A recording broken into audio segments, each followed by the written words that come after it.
Welcome back to Mended by Grace. I'm so glad you're here today. If you're listening, chances are money has become one more thing weighing on your heart. Maybe you're starting over financially after a divorce, staring at bills you used to split with someone else, or just feeling the fear of not knowing how you'll make it on your own. I want to start by saying this: God sees your bank account and your fear just as clearly as He sees your broken heart, and He has not left you to figure this out alone. Financial fear after divorce is real. It's not just about numbers. It's about security, identity, and whether you can trust God with a future that suddenly looks very different than you planned. Maybe you went from 2 incomes to 1 overnight.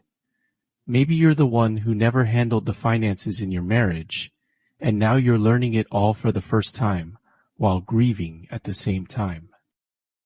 Maybe you look at your kids and wonder how you'll provide the life they had before. Today we're going to talk honestly about that fear, what Scripture says about God's provision, and some practical steps to start rebuilding, not just your finances, but your peace. I think it helps to know you're not the only one who has sat at a kitchen table doing math that made your stomach turn. After my divorce, I remember opening a stack of bills that used to be split between 2 people, and now they all had my name on them, and only my name. I remember the specific fear of wondering if I could keep the lights on, keep my kids fed, keep some sense of stability in a life that had just been rearranged without my permission. There were nights I genuinely didn't know how the numbers were going to work. And underneath the practical fear was a deeper, quieter question. Had God forgotten about me? Was I on my own now, in every sense of the word? If you've asked that question staring at your own bills, I want you to hear this clearly today. You are not on your own. God's provision did not end when your marriage did. When the bills pile up and the future feels uncertain, it's easy to spiral into panic. But the Bible speaks directly into financial fear, again and again. This isn't a topic Scripture avoids. God addresses money, provision, and fear so often because He knows how deeply it touches our sense of safety.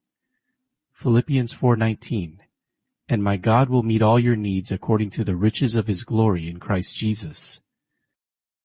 Not some of your needs. Not the needs you can manage on your own. All of them.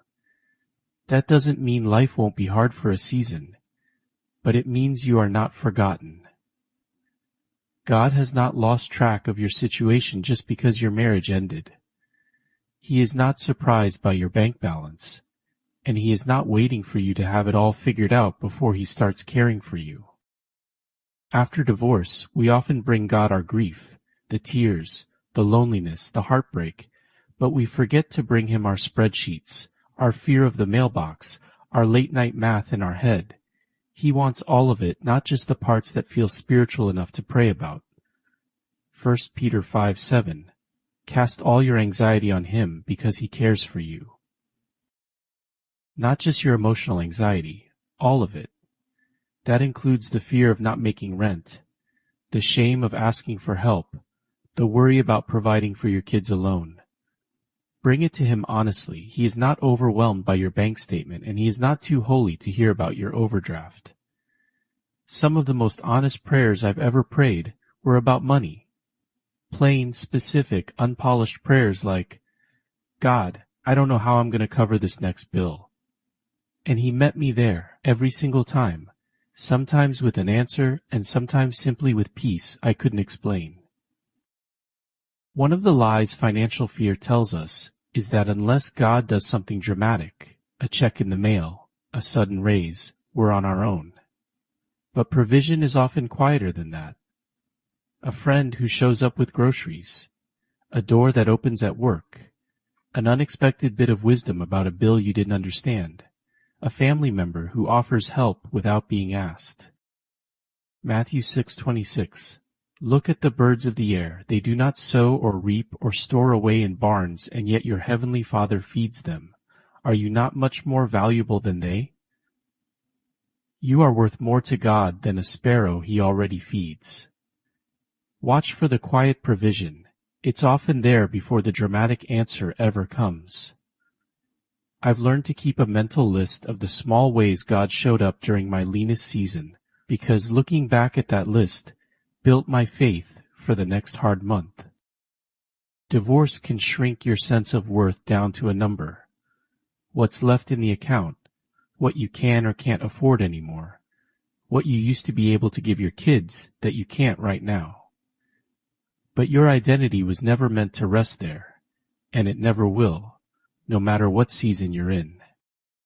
Psalm 23:1, "The Lord is my shepherd, I lack nothing." That's not a promise of wealth. It's a promise of enough, and a promise that your worth was never tied to your balance in the first place. You are still fully loved, fully valuable, and fully seen, even in the leanest season. Your children are not measuring their love for you by your income, and God certainly isn't either. If you're parenting alone right now, I want to speak directly to you for a moment. The financial fear you carry isn't just about you. It's tangled up with wanting to protect your kids from feeling the impact of something they didn't choose. You might feel guilty every time you have to say no to something you used to be able to say yes to. I want you to hear this. Your children are not counting the cost of every activity or every gift the way you fear they are. What they're actually counting is your presence, your peace, and your willingness to keep showing up for them, even in a season of less. God has not forgotten your children either. He loves them even more than you do, and He is fully capable of providing for a single-parent household. You are not failing them by going through a hard financial season.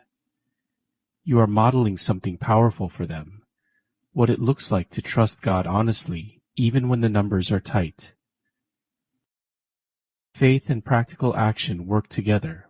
One doesn't replace the other. Here are a few steps that can help you move from fear towards stability, one honest step at a time. Get a clear, honest picture of where you stand. No more avoiding the numbers.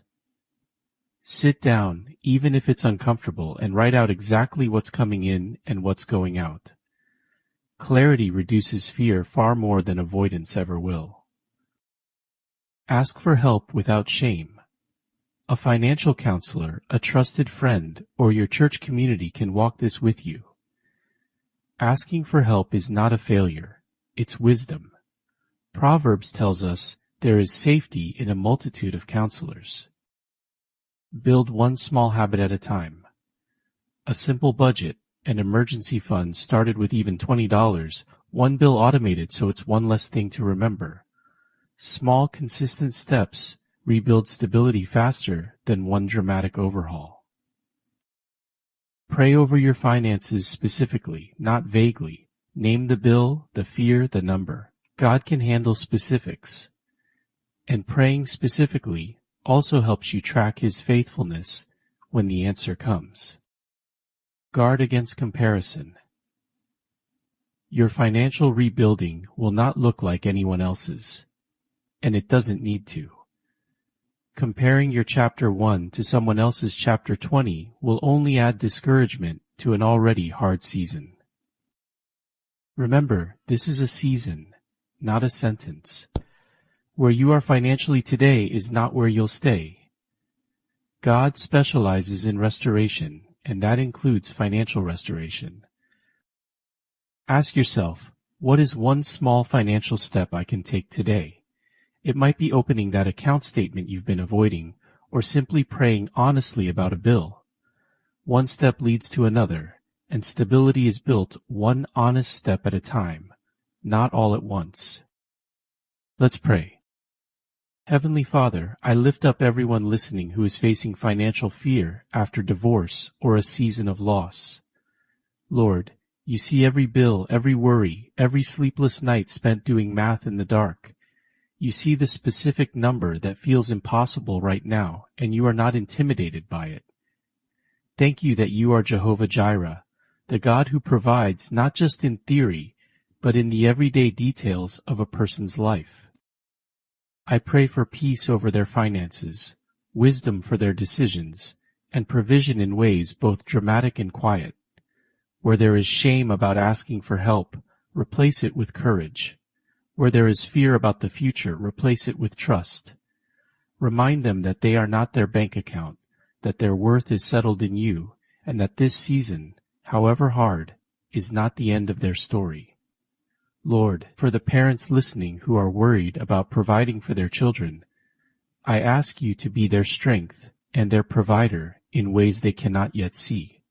Cover the gaps, meet the needs, show up in the small, quiet ways as much as the big ones, and give them eyes to notice when you do.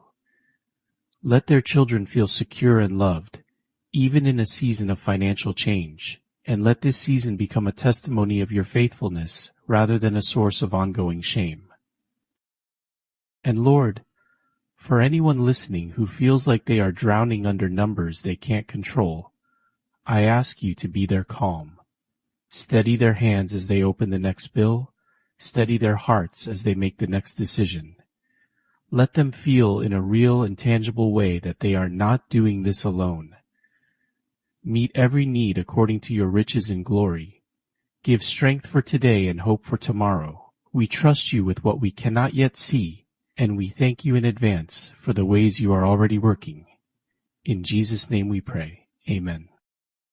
Thank you so much for spending this time with me today. If this episode encouraged you, I'd love for you to subscribe so you don't miss future episodes. And if you know someone facing financial fear after a hard season, share this with them. Let's spread hope and healing together. And if you'd like even more encouragement for your walk with God, be sure to check out our sister channel, Walk With Him, on YouTube and Spotify. You can also find devotionals, resources, and more at walkwithhimtoday.com. We'd love to have you join us there too. Links are in the description. Remember, your bank account does not define you. You are provided for, you are loved, and you are mended by grace.